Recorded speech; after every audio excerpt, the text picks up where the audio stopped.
Hello बच्चों, नमस्कार। कैसे हैं आप सभी? स्वागत है आप सभी का आपके अपने चैनल एक्स फैक्टर एजुकेशन में। दोस्तों, आज का हमारा नेक्स्ट टॉपिक टिश्यू, ठीक है। ये बायोलॉजी का टॉपिक, इसको कवर करने वाले हैं। चैप्टर 3 है, इससे पहले हमने 2 करा दिए हैं। टिश्यू के अंदर जंतु ऊतक, एनिमल टिश्यूज़ को आज देखेंगे, ठीक है। उसके बाद फिर प्लांट के टिश्यूज़ होते हैं, उनको भी देखेंगे, पादप ऊतक। तो आज हम इसको कवर करेंगे, ठीक है। तो ये आपके लिए, रेलवे के लिए, सभी एग्जाम्स के लिए, ये साइंस आपको हम करा रहे हैं, फिजिक्स केमिस्ट्री बायोलॉजी इस बुक से। इस बुक का सॉल्यूशन करा रहे हैं, ये ना यूथ कंपटीशन की बुक है। तो अगर आप चैनल पर नए हैं तो चैनल को सब्सक्राइब कर लीजिए, जिससे आने वाली वीडियो की अपडेट मिल सके, ठीक है। और चलिए करते हैं आज का वीडियो स्टार्ट। 116वां प्रश्न, निम्न में से कौन सा ऊतक वृक्क नलिकाओं में की भित्तियों का निर्माण करता है? वृक्क नलिका मतलब किडनी की जो वॉल्स होती है, उनमें पाया जाता है। संयोजी ऊतक, तंत्रिका ऊतक, पेशी ऊतक या उपकला ऊतक। देखिए, जो किडनी की नलिकाओं में होता है वो उपकला ऊतक होता है। एक्सप्लेनेशन, उपकला ऊतक वृक्क नलिकाओं की भित्तियों का निर्माण करता है। यह शरीर के अंदर स्थित विभिन्न अंगों के बाहरी और भीतरी सतह का निर्माण करने वाले ऊतक को उपकला ऊतक, एपिथेलियम, इसको इंग्लिश में बोलते हैं, कहते हैं।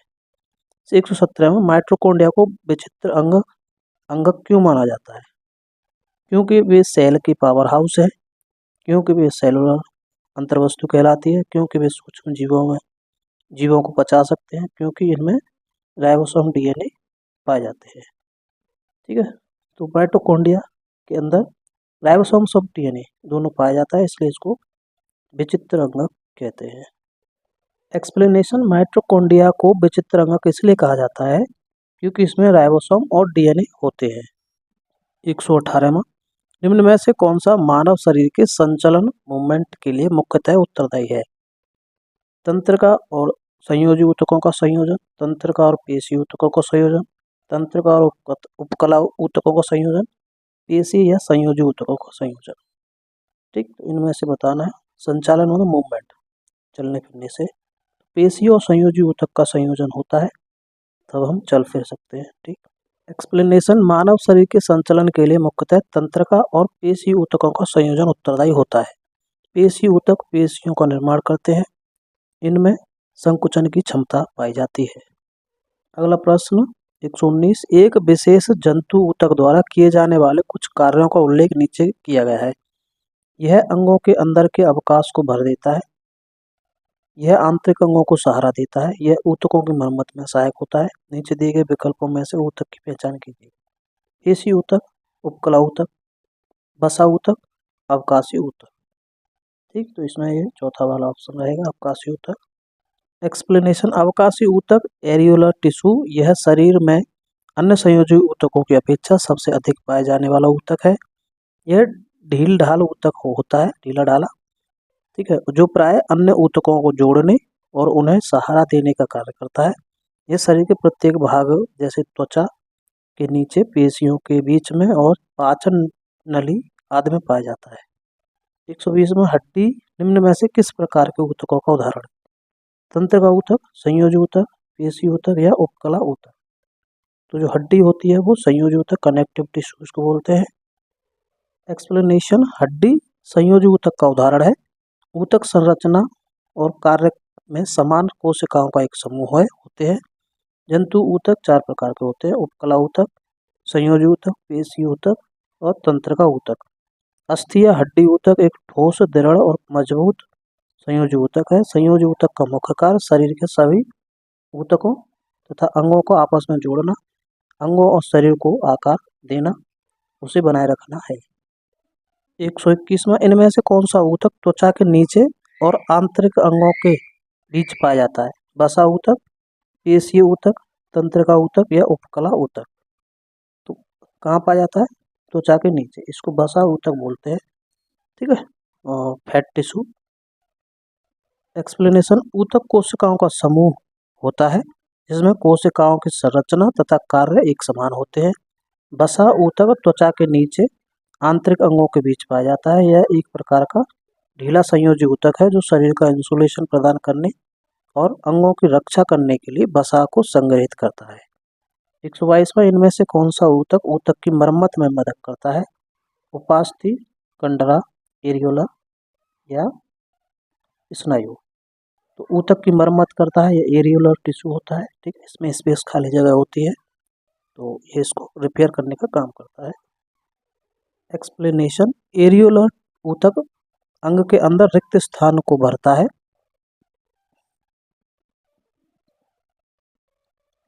आंतरिक अंगों की सहायता करता है और ऊतकों को ठीक करता है। यह संयोजी ऊतक मांसपेशियों तथा त्वचा के बीच नसों और रक्त वाहिकाओं के आसपास पाया जाता है और अस्थि मज्जा में पाए जाते हैं। इसमें कई प्रकार की कोशिकाएं और रेशे होते हैं। 123 में, हमारे शरीर में वसा संचायक ऊतक कौन सा है, यानी वसा को स्टोर करता है? एपिथेलियल ऊतक, वस्कुलर ऊतक, एरियुलर और एडिपोज ऊतक। तो जो वसा को स्टोर करता है उसका नाम पूछा है तो ये एडिपोज टिश्यू इसको बोलते हैं, इसमें फैट स्टोर रहता है। एक्सप्लेनेशन, हमारे शरीर में वसा संचयक ऊतक एडिपोज ऊतक है। विभिन्न कोशिकाओं के मिलने से ऊतक का निर्माण होता है। वसा ऊतक दो प्रकार के होते हैं, एरियुलर और एडिपोज। 124वां, ऊतक क्या होता है? वे कोशिकाएं जो मूल रूप से समान होती हैं परंतु दिखने और कार्य करने में भिन्न होती हैं। वे कोशिकाएं जो मूल रूप से भिन्न होती हैं परंतु दिखने और कार्य करने में समान होती हैं। वे कोशिकाएं जो मूल रूप से दिखने और कार्य करने में भिन्न होती हैं। वे कोशिकाएं जो मूल रूप से दिखने और कार्य करने में समान होती हैं। तो इसका ऑप्शन चौथा, वे कोशिकाएं जो मूल रूप से दिखने में और कार्य करने में समान एक जैसी होती हैं। एक्सप्लेनेशन, ऊतक कोशिकाओं का एक ऐसा समूह है जिसका उद्भव और कार्य समान होते हैं। इस प्रकार समान कोशिकाओं में सुसंगठित पिंडों एवं स्तरों को ऊतक कहते हैं। इसके अध्ययन को ऊतक विज्ञान या औत्तिकी कहते हैं, टिश्यू कल्चर, ठीक। जंतु ऊतक, एनिमल टिश्यू, कोशिका की संरचना उसके कार्य के अनुसार बदलती रहती है। इस प्रकार ऊतक भिन्न भिन्न होते हैं और उन्हें मोटे तौर पर निम्नलिखित 4 प्रकार में वर्गीकृत करते हैं: उपकला ऊतक, संयोजी ऊतक, पेशी ऊतक और तंत्रिका ऊतक। 125वां, उन कोशिकाओं के समूह को जिनकी उत्पत्ति और संरचना समान होती है, जो एक विशेष कार्य करने के लिए विशेषज्ञता प्राप्त होते हैं। उदाहरण के लिए शरीर में मांसपेशियों की कोशिकाएं उन मांसपेशियों को बनाती हैं जो शरीर की गति संबंधित है, को क्या कहा जाता है? मांसपेशी, ऊतक, फ्लोएम या रेशे। अभी पीछे समान संरचना होती है, उत्पत्ति समान होती है तो इसको ऊतक कहते हैं, ठीक। टिश्यू इसको इंग्लिश में बोलते हैं। कोशिकाओं का वह समूह जिसमें सभी कोशिकाएं आकार, आकृति, कार्य, उत्पत्ति, परिवर्धन, विकास की दृष्टि से समान होती हैं, ऊतक कहलाता है। ये हमारे शरीर के सभी हिस्सों, अंगों का निर्माण करते हैं। ऊतकों का अध्ययन जीव विज्ञान की जिस शाखा में किया जाता है उसे हिस्टोलॉजी कहते हैं। तो ऊतकों के अध्ययन को हम हिस्टोलॉजी कहते हैं, ठीक। 126वां, रक्त और हड्डियां डैश के उदाहरण हैं? संयोजी ऊतक, एपिथेलियल ऊतक, मेरिस्टेमेटिक ऊतक या तंत्रिका ऊतक। तो रक्त और हड्डी एक दूसरे से जोड़ने का काम करते हैं तो संयोजी ऊतक, कनेक्टिव टिश्यू।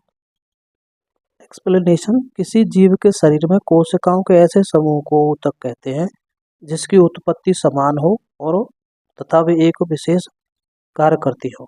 कोशिकाएं मिलाकर ऊतक का निर्माण करती हैं। रक्त और हड्डियां संयोजी ऊतक के उदाहरण हैं। जंतु के शरीर में ढकने या बाह्य रक्षा प्रदान करने वाले ऊतक एपिथेलियल ऊतक कहलाते हैं। मस्तिष्क, वीर्यरज्जु और तंत्रिकाओं के सभी तंत्रिका ऊतकों से बनी होती हैं। इन तीनों के अंदर मस्तिष्क, वीर्यरज्जु, तंत्रिका ऊतक होता है। नर्वस टिश्यू इसको इंग्लिश में बोलते हैं। 127, मनुष्यों में एक संयोजी ऊतक के उदाहरण को पहचानें। कनेक्टिव टिश्यू बताना है। मांसपेशियां, कोशिका, हड्डी या रेशे पिछले में आ चुका है। हड्डी को हम कनेक्टिव टिश्यू बोलते हैं और एक कौन सा है? ब्लड, ठीक है ना, ये फ्लूइड फॉर्म में होता है, लिक्विड फॉर्म में। अगला देखिए 128वां, निम्न में से कौन सा एक संयोजी ऊतक है? तो संवहनी बंडल, त्वचा, हड्डी, ऊतक की छाल। बार बार आ रहा है, हड्डी है, इसके पीछे भी आया है। 129वां, डैश एक संयोजी ऊतक है। कोलिंकैमा रक्त, स्क्लेरेंकाइमा पेरेन्किमा। ये तो तीनों ही प्लांट के टिश्यू है। एक ही बच्चा रक्त ब्लड जो है संयोजी ऊतक होता है, ये भी कनेक्टिव टिश्यू होता है। 130वां, रक्त डैश प्रकार का ऊतक का एक उदाहरण है। उपकला, संयोजी, तंत्रिकीय या मांसपेशी। पीछे अभी तो आया था, संयोजी ऊतक है, ठीक है रक्त। 131वां, रक्त क्या है? एक पेशी ऊतक, एक पैकिंग ऊतक, संयोजी ऊतक या सहायक ऊतक। रक्त भी संयोजी ऊतक, ठीक। 132वां, हमारे शरीर की हड्डियों में कौन से ऊतक पाए जाते हैं? पेरेन्किमा, स्थायी ऊतक, संयोजी, अधिचर्मक ऊतक। संयोजी ऊतक हड्डियां के अंदर होते हैं। 133वां, मुंह की परत डैश से बनी होती है? घनाकार उपकला, क्यूबोइडल एपिथेलियम, स्यूडो स्ट्रेटिफाइड स्तंभाकार उपकला, इंग्लिश के नेम दिए हुए हैं। पपड़ीदार उपकला, स्क्वेमस एपिथेलियम, स्तंभाकार उपकला, कॉलमनर एपिथेलियम। तो इसमें तो थर्ड है आपका पपड़ीदार, ठीक है ना, उपकला स्क्वेमस एपिथेलियम होते हैं। एक्सप्लेनेशन, एपिथेलियम उपकला ऊतक अंगों के बाहरी पतली परत तथा अत्यधिक अंगों के भीतरी स्तर पर का निर्माण करते हैं। ये 4 प्रकार के घनाकार उपकला, क्यूबोइडल एपिथेलियम, स्यूडो स्ट्रेटिफाइड स्तंभाकार उपकला, पपड़ीदार उपकला और स्तंभाकार उपकला की बनी होती हैं। जिनमें से पपड़ीदार उपकला त्वचा के बाहरी परत पर पाया जाता है। इसके अतिरिक्त यह मुंह, गुहा, जिह्वा, ग्रास नली और आहार नल के स्तर में पाए जाते हैं। तो ये हमारे जिह्वा में ग्रास नली, ठीक है, और आहार नल इनमें पाए जाते हैं। 134वां, हमारे शरीर में कई अंग हैं, निम्नलिखित में से कौन सा अंग सबसे बड़ा है? पेट, गुर्दा, त्वचा, दिमाग। सबसे बड़ा अंग त्वचा है, पूरे शरीर पे पाई जाती है। एक्सप्लेनेशन, मानव शरीर का सबसे बड़ा अंग त्वचा है। यह शरीर का बाह्य आवरण होती है, जिसे आवरण या एपिडर्मिस कहते हैं। त्वचा उपकला ऊतकों की कई परतों द्वारा निर्मित होती है। मानव शरीर की सबसे बड़ी ग्रंथि यकृत है। ग्रंथि पूछेगा तो यकृत है, अंग पूछेगा तो त्वचा है। 135वां, त्वचा के नीचे और आंतरिक अंगों के बीच डैश ऊतक पाया जाता है? तो तंत्रिक, बसा, मांसल या एपिथेलियल। तो ये बसा ऊतक पाया जाता है, पीछे भी क्वेश्चन आया है। एक्सप्लेनेशन, संयोजी ऊतक 3 प्रकार के होते हैं। लचीले संयोजी ऊतक, सघन संयोजी ऊतक, विशिष्टकृत संयोजी ऊतक। शिथिल संयोजी ऊतक में कोशिका एवं तंतु एक दूसरे से अर्ध तरल आधारी पदार्थ से शिथिलता से जुड़े रहते हैं। उदाहरण के लिए बसा ऊतक शिथिल संयोजी ऊतक है, जो मुख्यतः त्वचा के नीचे स्थित होता है। इस ऊतक की कोशिकाएं बसा संग्रहण के लिए विशिष्ट होती हैं। भोजन के जो पदार्थ प्रयोग में नहीं आते हैं, वे बसा के रूप में परिवर्तित होकर इस ऊतक में संग्रहित किए जाते हैं। 136वां, निम्न में से एक पशु ऊतक नहीं है, एनिमल टिश्यू नहीं है। पेशी ऊतक, संयोजी ऊतक, उपकला ऊतक या तंत्रिका ऊतक। तो ये सारे ही एनिमल टिश्यू है, कोई भी ऐसा नहीं है जो एनिमल टिश्यू नहीं है। तो इसका मतलब ये क्वेश्चन गलत है, ठीक है। एक्सप्लेनेशन, पेशी ऊतक, संयोजी ऊतक, तंत्रिका ऊतक, उपकला ऊतक चारों पशु एनिमल टिश्यू हैं। किसी भी जीव के शरीर में तंत्रिका ऐसे रेशे को कहते हैं जिसके द्वारा शरीर के एक स्थान से दूसरे स्थान तक संकेत भेजे जाते हैं, यानी मैसेज कैरी किया जाता है। मनुष्य शरीर में तंत्रिकाएं शरीर के लगभग हर मस्तिष्क या मेरुरज्जु से जोड़कर उन्हें आभासी संपर्क रखती है। 137वां, डैश ऊतक हमारे मुंह की आंतरिक स्तर को बनाता है? सिलीटेड कॉलमनर एपिथेलियम, सरल स्क्वेमस एपिथेलियम, स्त्रीकृत स्क्वेमस एपिथेलियम या कॉलमनर एपिथेलियम। तो ये स्क्वेमस एपिथेलियम होता है, वो सिंपल वाला, ठीक, सरल स्क्वेमस। एक्सप्लेनेशन, कोशिकाओं में रक्त नालिका स्तर या कूपिका, जहाँ पदार्थों का संवहन वर्णात्मक परागम झिल्ली द्वारा होता है, वहाँ पर चपटी एपिथेलियम टिश्यू कोशिकाएं होती हैं। इनको सरल सल्की एपिथेलियम कहते हैं। सिंपल स्क्वेमस एपिथेलियम, वही जो अभी ऑप्शन था। यह अत्यधिक पतली और चपटी होती है तथा कोमल स्तर का निर्माण करती है। आहार नली तथा मुंह का स्तर सल्की एपिथेलियम से ढका होता है। शरीर का रक्षात्मक कवच अर्थात त्वचा इन्हीं सल्की एपिथेलियल से बनी होती है। त्वचा की एपिथेलियल कोशिकाएं इनको कटने और फटने से बचाने के लिए कई परतों में व्यवस्थित होती है। चूँकि ये कई परतें के पैटर्न में व्यवस्थित होती हैं, इसलिए इन एपिथेलियल को स्तरित सल्की एपिथेलियम यानी स्ट्रेटिफाइड स्क्वेमस एपिथेलियम कहते हैं। ठीक है ना। 138वां स्ट्रेटिफाइड स्क्वेमस एपिथेलियम किसमें मौजूद होता है? गुर्दा, श्वास, श्वसन तंत्र, ग्रास नली, त्वचा। तो स्ट्रेटिफाइड स्क्वेमस एपिथेलियम ये त्वचा में होते हैं लेयर। अगला देखिए 139 डैश ऊतक में मैट्रिक्स होते हैं और कोशिकाएं मैट्रिक्स में सन्निहित होती हैं। संयोजी ऊतक, तंत्रिका ऊतक, पेशी ऊतक या उपकला ऊतक। तो मैट्रिक्स जो होती है संयोजी ऊतक के अंदर होती हैं। ठीक है, ये ब्लड और बोन दोनों के अंदर होती हैं। एक्सप्लेनेशन जटिल प्राणियों में शरीर के संयोजी ऊतक बहुतायत एवं विस्तृत रूप से फैला होता है। संयोजी ऊतक शरीर के अन्य ऊतकों एवं अंगों को एक दूसरे से जोड़ने तथा अवलंबन के आधार पर किया गया है। संयोजी ऊतक ये कोमल से लेकर विशेष प्रकार के ऊतक जैसे उपास्थि, अस्थि, बसीय ऊतक तथा रक्त सम्मिलित है। रक्त को छोड़कर सभी संयोजी ऊतक कोशिका संरचना प्रोटीन का तंतु यानी फाइबर स्रावित करती है, जिसे कोलेजन या इलास्टिन कहते हैं। ये ऊतक को शक्ति, प्रत्यास्थता, लचीलापन प्रदान करते हैं। ये कोशिकाएं रूपांतरित पॉलीसेकेराइड भी स्रावित करती हैं, जो कोशिका और तंतु के बीच में जमा होकर अधात्री यानी मैट्रिक्स का कार्य करते हैं। 140वां पेशी ऊतक कितने प्रकार के होते हैं? 2, 4, 3 या 5। ये 3 प्रकार के पेशी ऊतक होते हैं। एक्सप्लेनेशन पेशी ऊतक अनेक लंबे बेलनाकार तंतुओं रेशों से बना होता है, जो समांतर पंक्ति में व्यवस्थित होते हैं। यह तंतु कई सूक्ष्म तंतुओं से बना होता है, जिसे पेशी तंतु कहते हैं। सामान्यतया शरीर के सभी गतियों में पेशियां प्रमुख भूमिका निभाती है। पेशी ऊतक 3 प्रकार के होते हैं: रेखित पेशी, अरेखित पेशी, हृदय पेशी।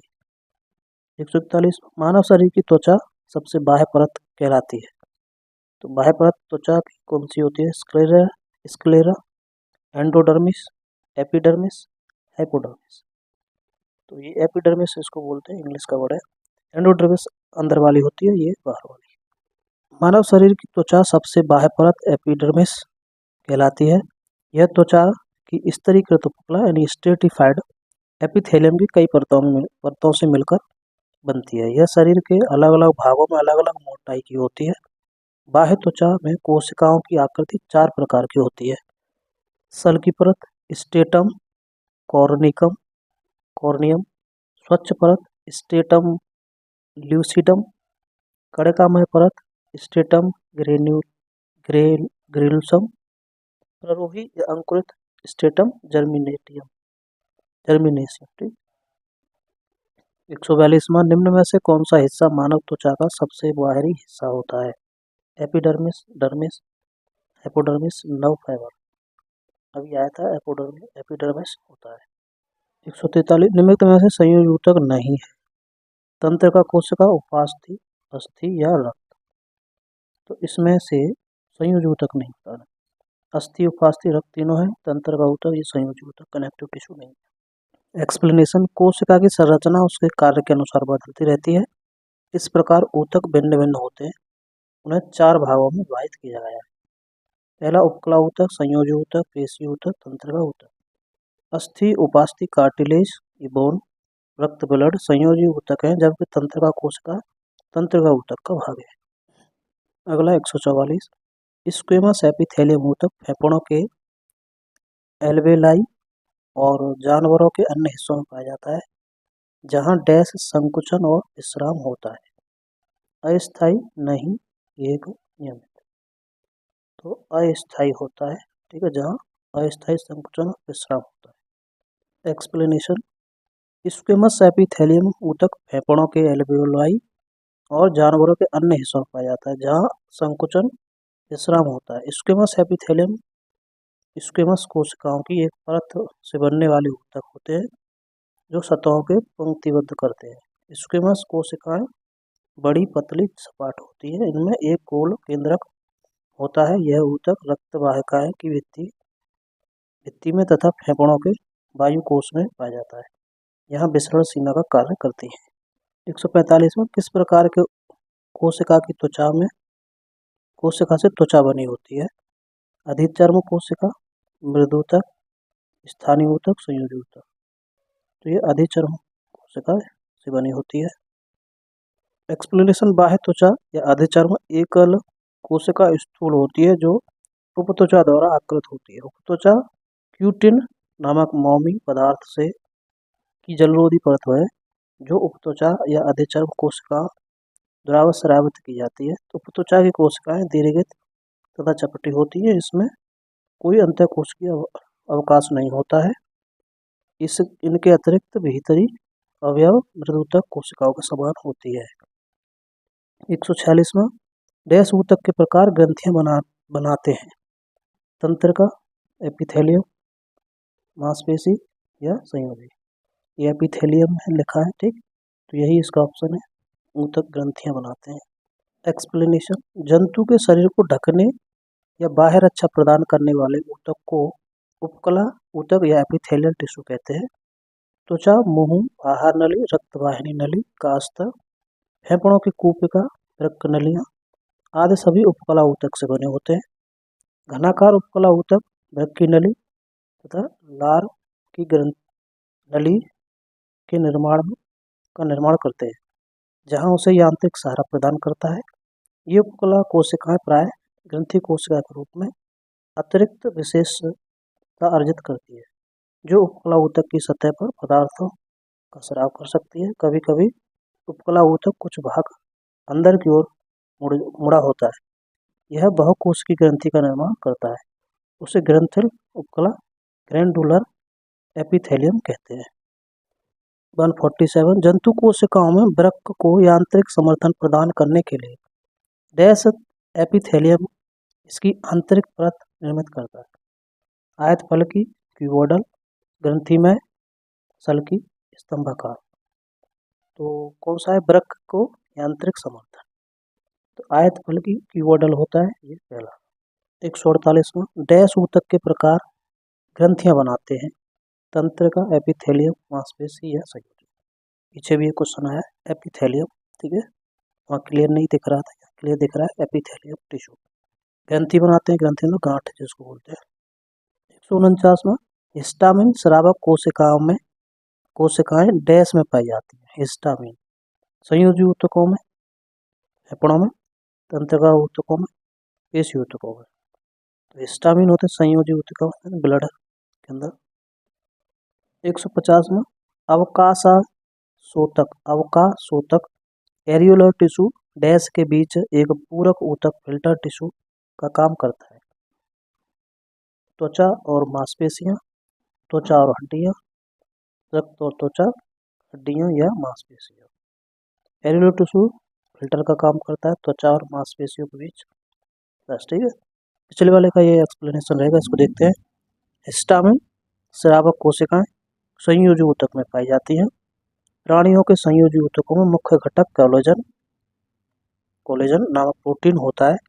इस संयोजी ऊतक में प्राय तंतु कोरक जो तंतु को जन्म देता है, महाभक्षणकाणु या मास्ट कोशिकाएं होती हैं जो हिस्टामिन का स्रावण करती है, यानी हिस्टामिन रिलीज होता है, ठीक। महाभक्षण कोशिकाएं, मास्ट कोशिकाएं होती है। एक्सप्लेनेशन, अवकाशी ऊतक शरीर में दूसरे संयोजी ऊतकों की अपेक्षा अधिक पाया जाता है। यह ढीला ढाला ऊतक होता है और दूसरे ऊतकों को जोड़ने और सहारा देने का कार्य करता है। यह ऊतक त्वचा और मांसपेशियों को भी जोड़ता है। 151वां, निम्न लाल संवहनी संयोजी ऊतक है? तो लाल कौन होता है? प्लाज्मा, श्वेत रुधिर कणिकाएं, रुधिर, लाल रुधिर कणिकाएं। ठीक है, ऊतक तो रुधिर जो होता है हमारा ब्लड, वो ऊतक होता है। एक्सप्लेनेशन, रुधिर यानी कि रक्त एक प्रकार का तरल संयोजी ऊतक है।